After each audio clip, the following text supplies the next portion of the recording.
Will's not here. Half a set getting kicked. Moving on to the next guest. It looks like Kayla's back in the queue, even though I just removed her. Maybe like her mic wasn't working or something. Kayla, welcome back. Hello. Hi. Do you support Trump?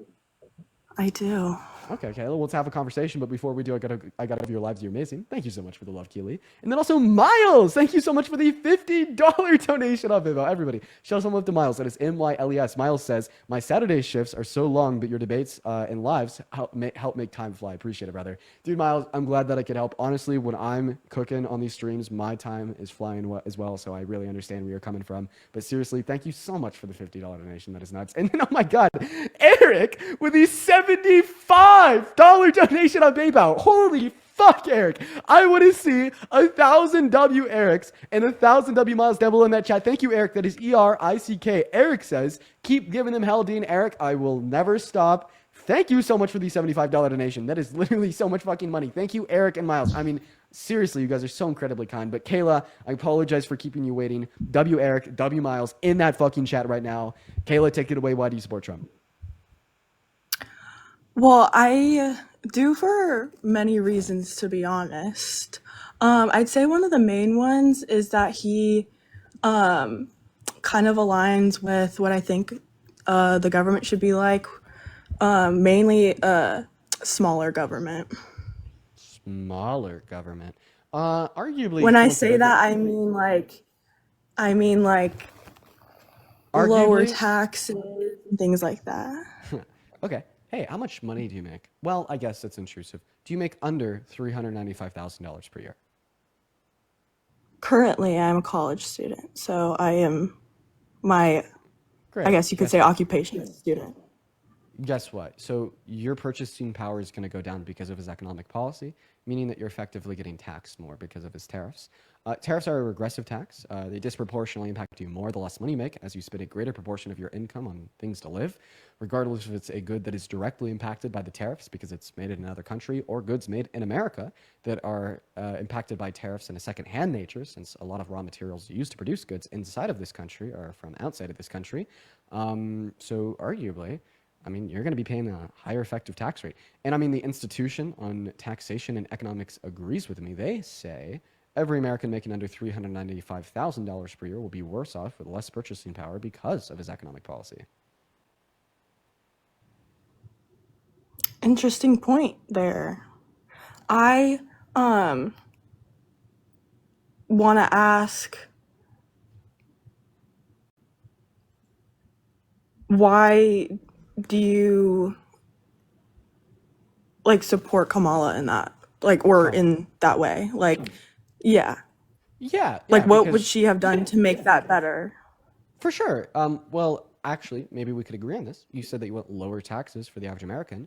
Her tax policy was going to give lower taxes to 100 million Americans in the low and the middle class. Interesting. Okay. Indubitably. One last thing. Cool. I mean, I don't know, maybe not last thing. You said you want a smaller government. So I just want to clarify. You agree with Kamala Harris? Abortion should be codified and protected at the federal level to make sure that the government can't increase in its size by allowing state legislators more power to legislate on what women can and can't do with their bodies.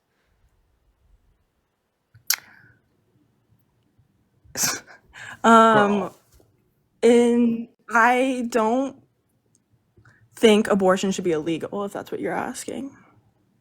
If it should be like federally protected. I don't think it should be federally protected. Oh, Kayla, why? I feel like that's a choice that is not right for really conservative states such as like Alabama, where people, most majority there, wouldn't want to do that. But for a state like California, that would be the opposite is true. Like, I Okay. don't see a future in the US where California would have a be illegal to get an So abortion. is your argument like essentially leave it up to Democratic vote no matter what?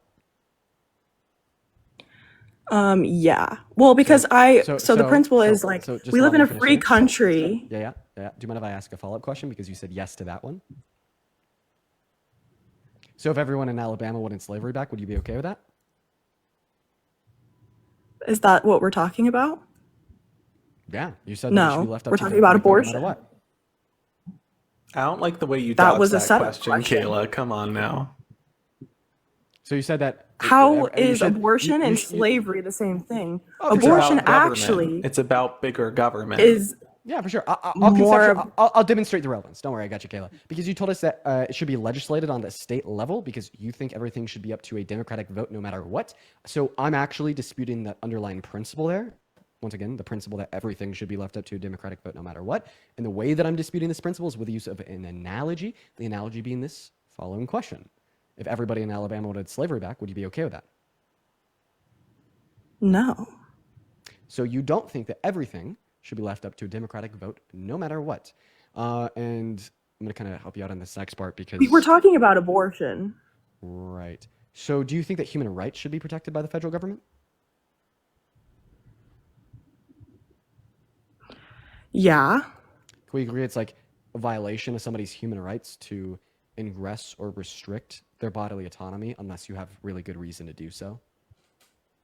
Well, your same argument could be applied to when you kill a pregnant woman, you get 2 counts of murder. Yeah. So that would be a human right there. So how don't know. would Okay. I don't think How this would- is actually... I'm sorry for cutting you off. Go ahead. comparing abortion to slavery is apples and oranges? Okay, this is wild. No, wait. He was making the case about bigger government, and you seem to be missing that part. You said that you wanted smaller government, not bigger government, but let's understand that when Donald Trump's quote-unquote smaller government comes into play, it's to the detriment of the middle and working class, folks like you, I, and Dean. When Donald Trump dismantles the Department of Education, that's not to benefit us. That's not the kind of smaller government you want to see. That's taking away from children with special needs by violating their access to formula grants and loans, disrupting K-12 education, and taking down from workforce development and apprenticeship opportunities. When Donald Trump says he's going to, for example, create a more unilateral form of government that concentrates power to the executive branch, that's to your detriment because then Donald Trump violates the Supreme Court rule of order and the legislative process. It's why he's been signing executive orders to outright overthrow the 14th Amendment. You don't want that because if he successfully does that, then he's coming for it. The Second Amendment or the First Amendment is sets a stage.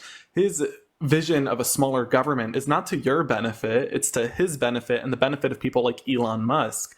You want smaller government, you want to pay less out of pocket and get more bang for your buck. Nobody disagrees with that. You want the potholes on your road filled and you want to be able to put more money out of, or less money out of pocket to accomplish that. He's not doing that either. He's taking $4 trillion out of your pockets in the name of corporate tax cuts, and he isn't giving you no tax and tips, overtime, or Social Security. Like, the smaller government that's being delivered is not to your benefit, it's to your detriment. If I ask you to name one action that Donald Trump has taken that created a smaller government to which was to your benefit, what would you say?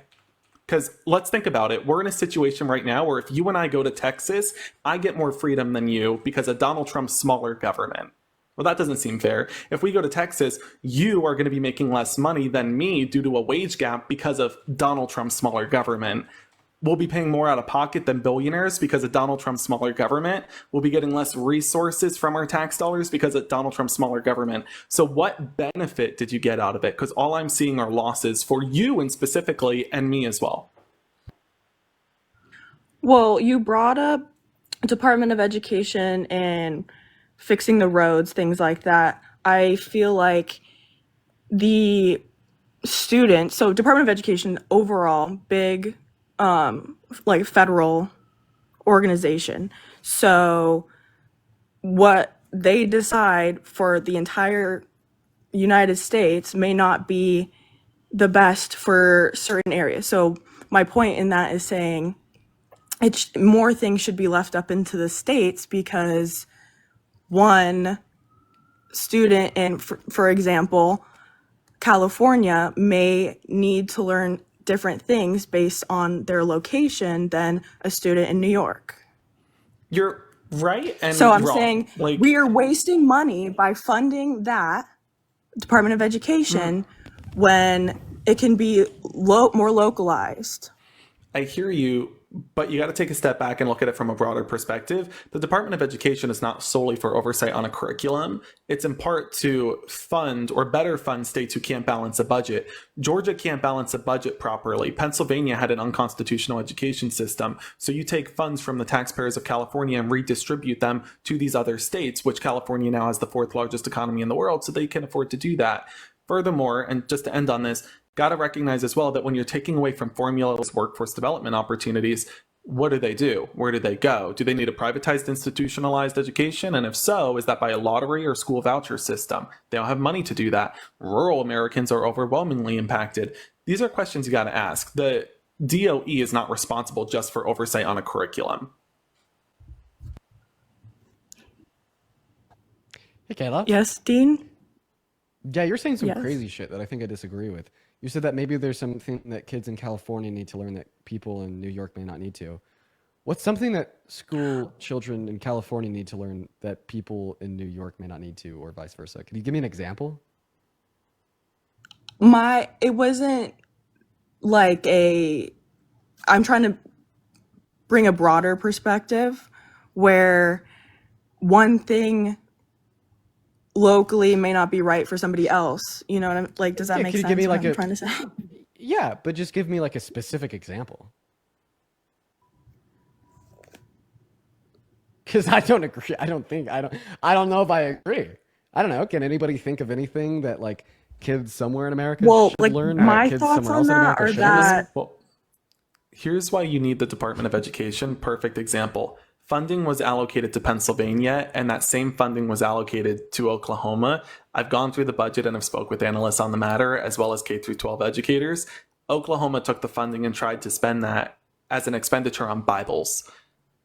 Pennsylvania Governor Josh Shapiro made the same expenditure on universal free breakfast. So in Pennsylvania, students can now get a full stomach before getting educated. In Oklahoma, they can read a Bible verse, which is never going to need or be needed in the workforce, instead of eating. And the poverty rate is higher in Oklahoma than Pennsylvania, just saying.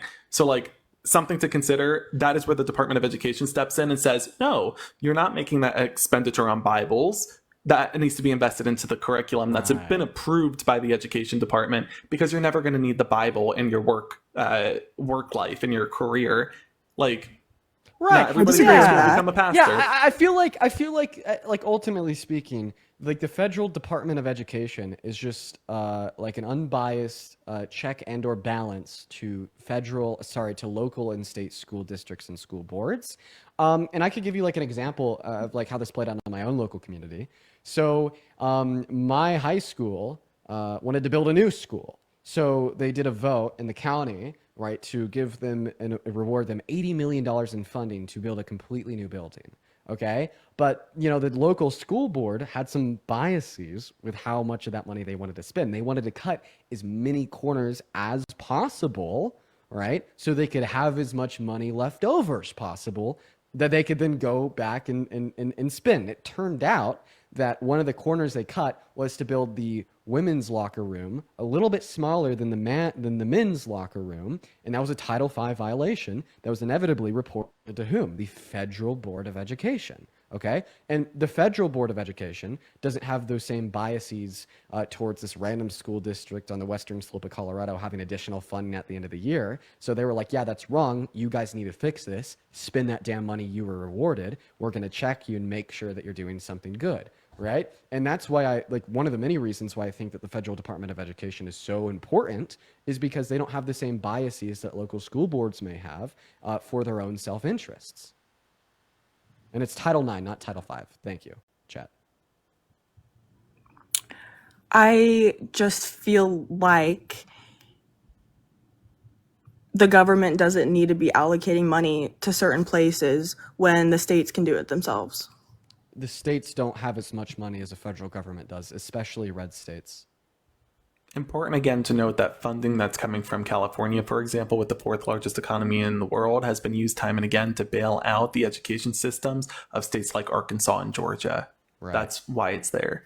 Right. Like, and then when, like, if you're just saying it should all be up to the state, then you're going to have disparities in quality of education based upon geographical location.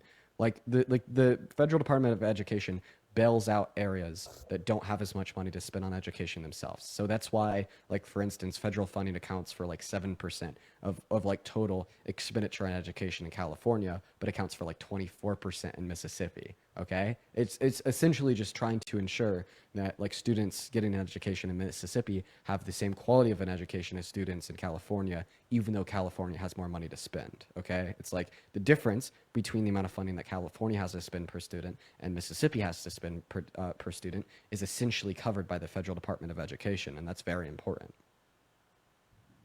Like, you're essentially arguing that there should be disparities in quality of access to education based upon where you live in America.